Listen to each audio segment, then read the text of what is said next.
watching All 24 News World News program, broadcasting to you live from the capital, Algiers. And up next are tonight's top stories.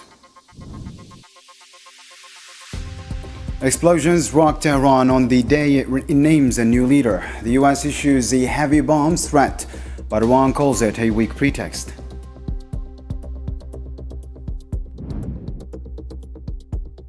Tehran is accusing its neighbors of launching new attacks on Gulf states. Ankara says it shot down an Iranian missile and warns against threats to regional security. Iran denies targeting Turkey, Azerbaijan or Cyprus.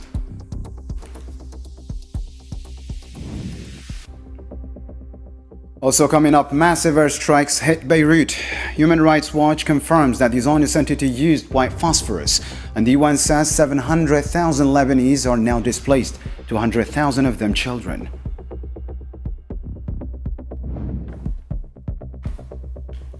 And later on, oil just jumped past $100, its biggest spike ever. Trump calls it a small price to pay, but Europe is declaring a state of emergency and the IMF is warning of global inflation wave.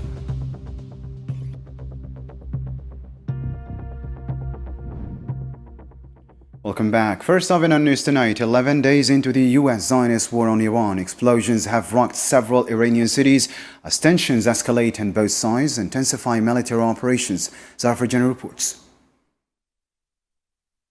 Explosions were reported in several Iranian cities as the U.S. Zionist war on Iran continues to escalate in its 11th day. On Monday, Iranian media said powerful blasts shook the capital Tehran, as well as the cities of Karaj and Isfahan. State television reported that Iranian air defenses intercepted hostile targets in the skies over the three cities. The Islamic Revolutionary Guard Corps also announced it had shot down several drones, including 2 MQ-9 drones over Qom and Hormuz, and another over Tehran. Meanwhile, in Washington, U.S. Defense Secretary Pete Hegseth warned that more Iranian vessels could be targeted and further casualties are expected. Our commanders are aware of everything. We have the best intelligence in the world. We're aware of who's talking to who, why they're talking to them, how accurate that information might be, how we factor that into our battle plans, our CENTCOM commander. So we know what's going on, and the president has an incredible knack at knowing how to mitigate those risks. And so the American people can rest assured their commander-in-chief is well aware of who's talking to who, and anything that shouldn't be happening, whether it's in public or back-channeled, is being confronted and confronted strongly. At the same time, Iran says it is continuing its retaliatory operations. The Revolutionary Guard announced new waves of Operation True Promise 4, targeting occupied Palestinian territories and U.S. military positions in the region. According to a statement, the 31st wave involved a combined drone and missile attack targeting occupied Rafah, areas near Lod airports, as well as occupied Al-Quds and settlements in the West Bank. Drones also targeted American centers and bases in Kuwait and Bahrain. Tehran has also accused Washington of justifying the attacks with what it called false pretexts, saying the objective of the American Zionist aggression is to divide Iran.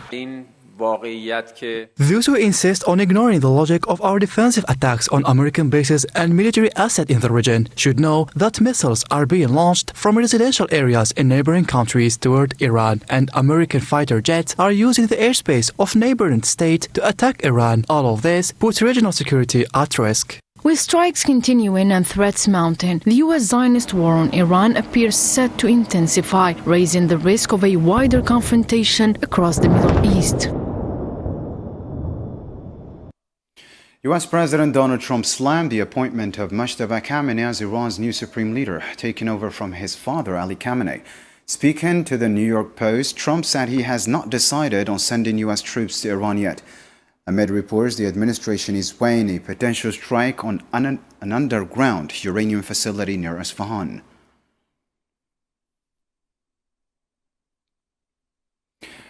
Iranian Foreign Ministry spokesman Ismail Baghai accused European nations of paving the way for American Zionist attacks and enabling Washington to continue what he called its crimes against Iran.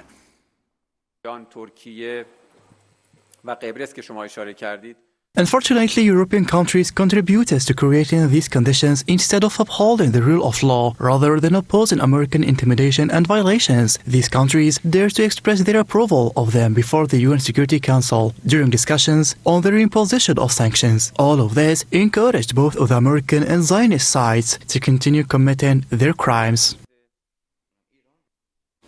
Iranian Foreign Ministry spokesman accused neighboring countries of letting the U.S. use their territories to launch missile strikes against Iran. At a press conference on Monday in Tehran, Baghai confirmed a missile had been fired from an unnamed neighbor, warning such actions threaten regional security. He described Iran's attacks on U.S. bases and interests in the region as defensive and justified.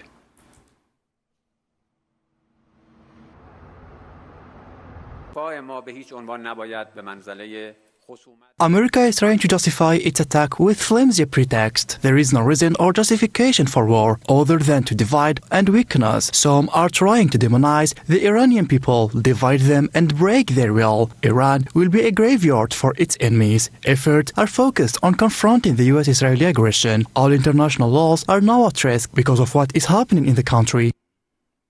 Meanwhile, Turkey's defense ministry said Monday it destroyed a second Iranian ballistic missile that entered its airspace. Reuters reported that NATO defenses in the eastern Mediterranean intercepted the missile, with fragments landing in the Gaziantep province in southeastern Turkey, causing no injuries.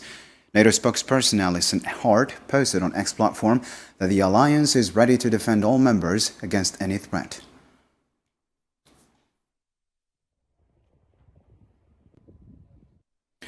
For his part, Turkish President Recep Tayyip Erdogan on Monday condemned Iran's actions as provocative and misguided.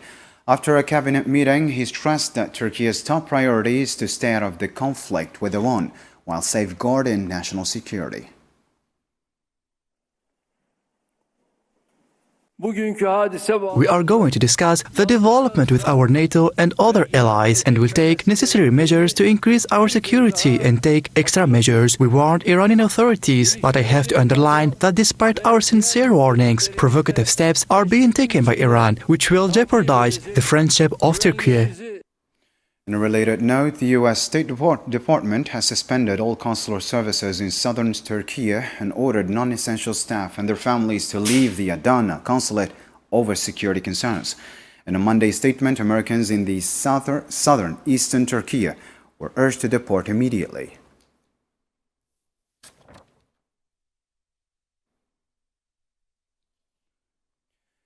Turkey has deployed 6 F-16 jets and air defense systems to northern Cyprus, the defense ministry announced Monday. Ankara said the move aims to protect Turkish Cypriots and confirmed it would take additional measures if needed.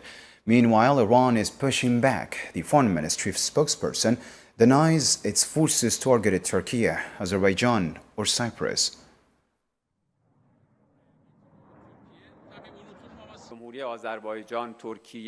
Regarding the Republic of Azerbaijan, Turkey and Cyprus that you mentioned, the General Staff of the Armed Forces has clearly and officially stated that no such launches took place from Iran or were carried out by our military forces. You saw Cyprus. Even British officials confirmed that such an incident didn't happen. Let us remember that there is a hostile regime in the region that continues to spread such claims. Move into the UAE, where 2 military personnel are dead after a helicopter crashed due to what's being called a technical failure during a national mission. At the same time, a fire broke out at an oil field in Al Fujairah.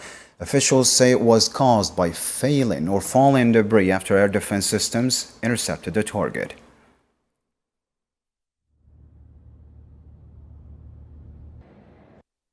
In Kuwait, Defense Ministry said its air defenses intercepted missile and drone attacks over the country. Explosions heard Monday were from intercepts, the ministry said, adding that a fire at a fuel tank in the Sobiya power and desalination plant has been contained. Emir Sheikh Mishal Al-Ahmed Al-Jaber Sabah stressed Kuwait's right to defend itself against what he called Iranian aggression, warning that the country's sovereignty is a red line and its security will not be compromised amid rising regional tensions.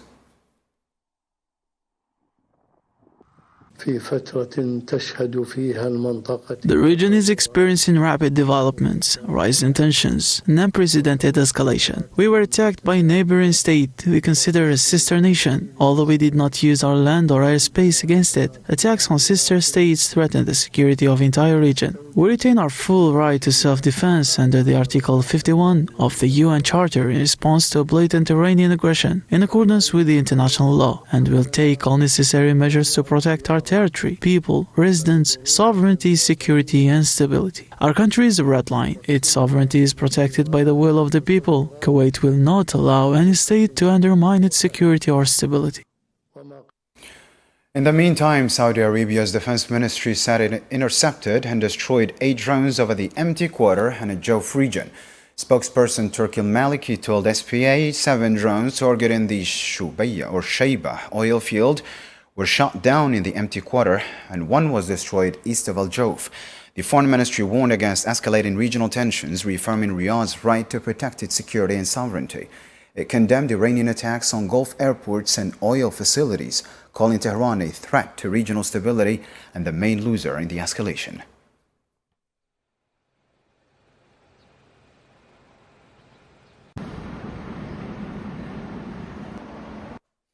Now to Bahrain, where officials say dozens were hurt in an Iranian drone strike on the capital, Manama. The health ministry confirms 32 people injured, 4 of them children, in critical condition. Meanwhile, Qatar says its forces intercepted a missile attack. Local media reported explosions near the Dade air base, but the defense ministry insists all attacks were successfully repelled.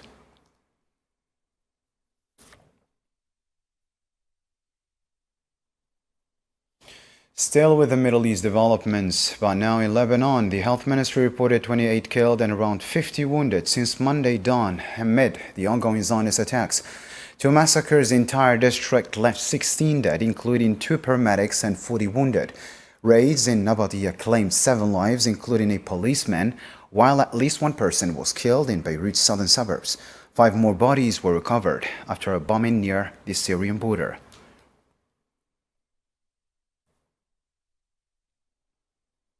Human Rights Watch confirmed that the Zionist occupation forces used white phosphorus shells in airstrikes on homes in Yahmur, southern Lebanon, last Tuesday. The group verified 7 photos showing the munitions exploding over residential areas. Civil defense teams reported at least 2 house fires and a car fire from the attacks.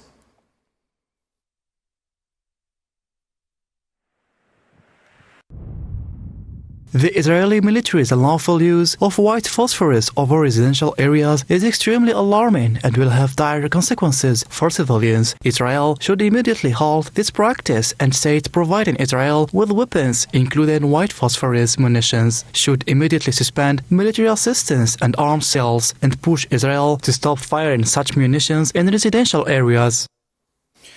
UNICEF reported that nearly 700,000 Lebanese have been displaced by the Zionist attacks, including 200,000 children. The agency said this new wave adds to tens of thousands already uprooted by the ongoing violence.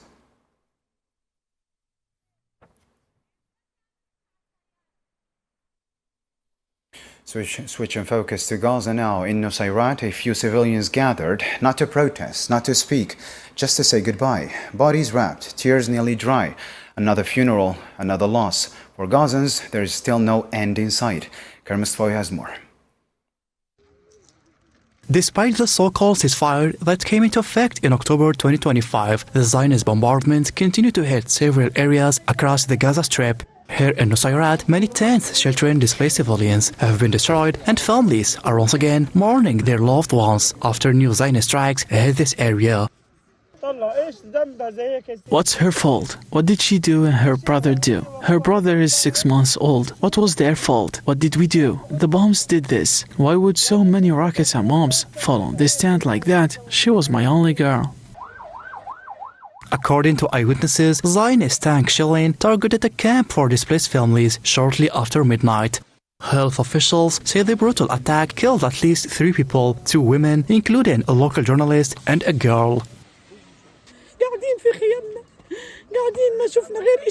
We were sitting in our tents and suddenly we saw something striking like red fire, once, twice and 3 times. We started running without knowing where to go. I found my daughter-in-law in the tent. I found her with her brain exposed. She was still a newlywed. I swear she was a newlywed. We were supposed to be safe not to be struck. Why did they hit us? While the Zionist attacks continue to violate the ceasefire daily, especially in recent days, the Palestinian Islamic Resistance Movement has warned that the Zionist occupation is taking advantage of the international community's attention on the wars affecting Iran and Lebanon to further intensify its aggression in the already devastated enclave. President Donald Trump is weighing in on the oil spike, calling it a temporary but necessary cause to deal with Iran. In a message on in a post on Truth Social, Trump says the price pressure won't last. It'll ease once the geopolitical threat is gone. His message, this economic pinch, a small price to pay for longer-term security for the United States and for the world.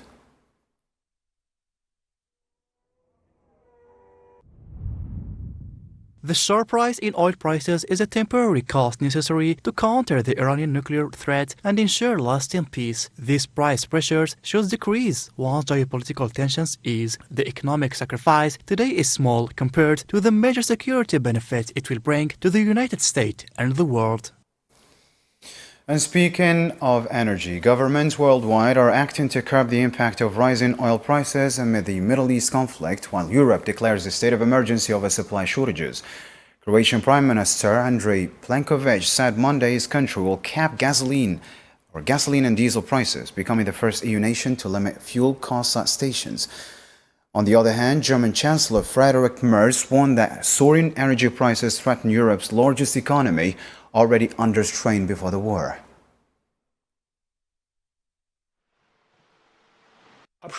We are concerned about rising energy prices. We know this could affect energy's economic situation, which is why we are doing everything we can in our energy policy to increase our independence.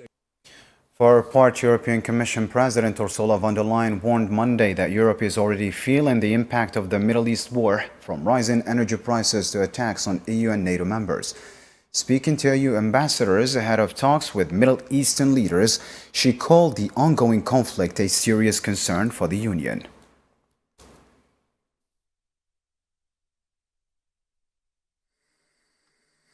We can now see a regional conflict with unintended consequences.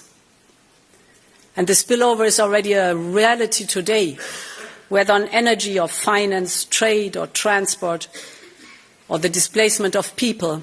We need to be prepared to project our power more assertively. For instance, to counter aggression and foreign interference with all of our tools, whether economic or diplomatic, whether technological or military, or by being much more pragmatic when it comes to doing business around the world. The International Monetary Fund Managing Director Kristalina Georgieva warned Monday that the Middle East war could trigger a new wave of global inflation.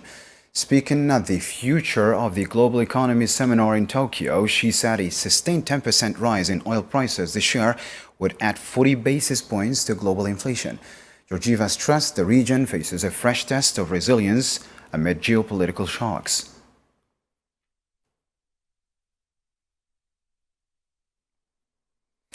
The Strait of Hormuz, a key global energy choke point, handles about 20% of the world's oil daily.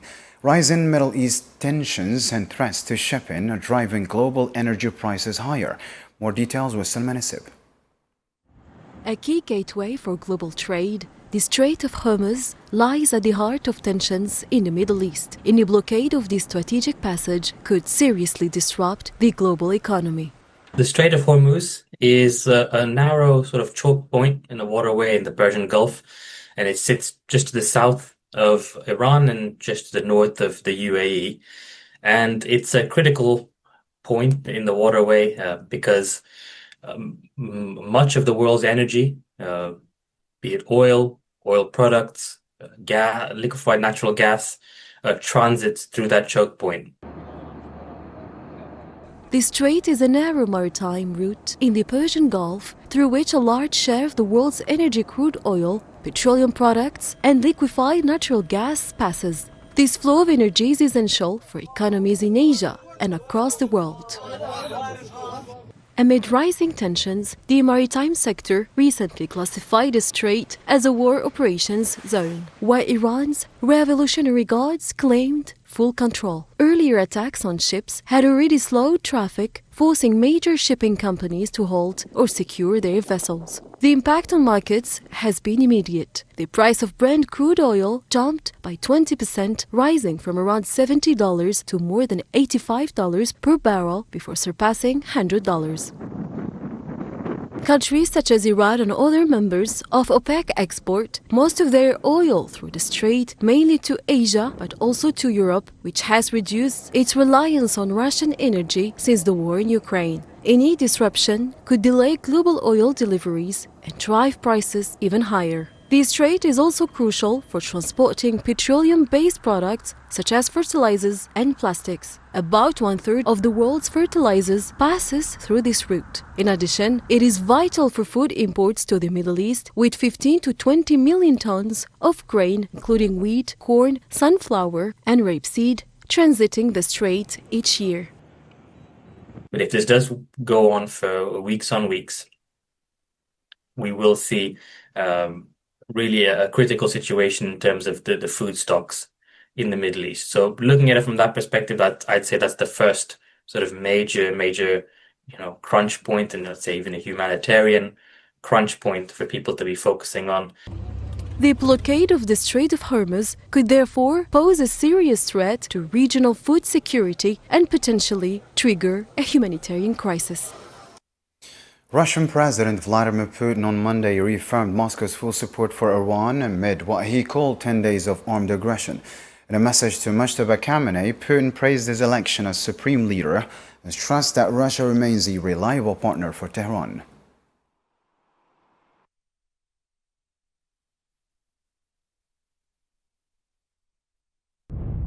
Dear Mr. Hossein Khamenei, I extend my sincere congratulations on your election as Supreme Leader. At a time when Iran is confronting armed aggression, there is no doubt that assuming this high office will require great courage and dedication. I'm confident that you will proudly continue your father's legacy and unite the Iranian people in facing these difficult challenges. I reaffirm Russia's steadfast support for Tehran and our solidarity with our Iranian friends. Russia has been and will remain a reliable partner for Iran.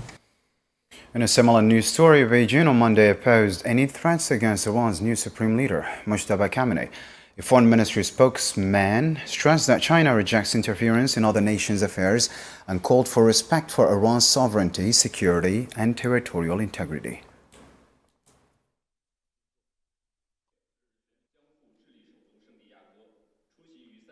China opposes any interference in the internal affairs of other countries under any pretext. Iran's sovereignty, security, and territorial integrity must be respected. The appointment of Mujtaba Khamenei is an internal Iranian matter. We have reviewed the information related to this issue. This is a decision made by the Iranian side in accordance with its constitution. China urges all parties to immediately halt military operations, resume dialogue and negotiations as soon as possible, and avoid any further escalation of tensions. It is time to catch up on more international news stories in the News in Brief.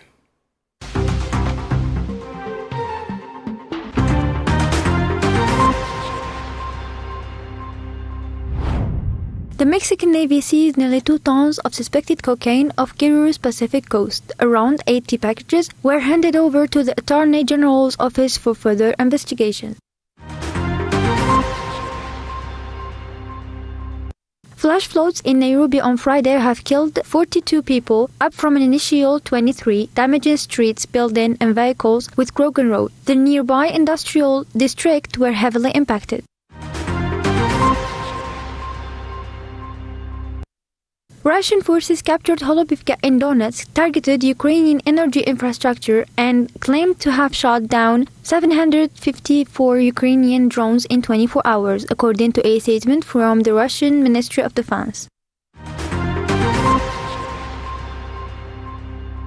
Algeria's Secretary of State for Mines, Karima Bekir Tafer, confirmed the country's determination to accelerate mining sector development, diversifying its economy and reducing the reliance on hydrocarbon. The move focuses on extraction and optimal use of mineral resources.